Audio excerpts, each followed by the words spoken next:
With the possibility of a nationwide rail workers' strike looming, Amtrak says all long-distance trains will be canceled starting Thursday. Two unions with 57,000 conductors and engineers are prepared to strike if there's no deal on a contract. This does not involve the Amtrak workforce, but their trains often use freight railroad tracks, which will be affected by the strike if it happens.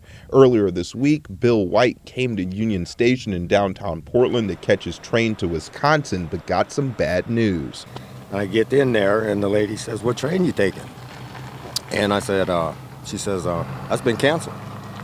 And I'm like, oh my gosh. Bill was headed to Wisconsin to meet family. He had moved out of his home and now he's staying at a friend's house until he can figure out how to get to the Midwest. He's on a fixed income. Sent all my money ahead to my family, of course. Literally where I had like 20 bucks, well, I had $40 left. And that was for the baggage because I've been on trains before.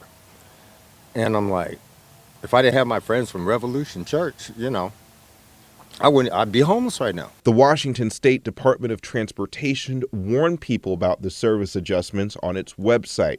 It says tomorrow Amtrak will provide buses for passengers who need them so they won't be stranded mid-trip. WSDOT says if the strike happens, people will not be able to take Amtrak trains anywhere in this area. The deadline for the negotiations is midnight on Thursday night Eastern Standard Time, which is 9 p.m. here.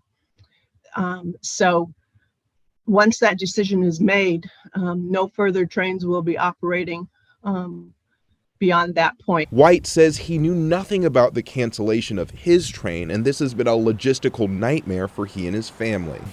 Because of this, I'm probably not going to go to Wisconsin.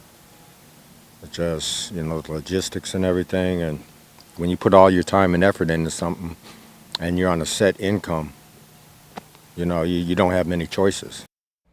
If labor negotiations are resolved, service will return to normal.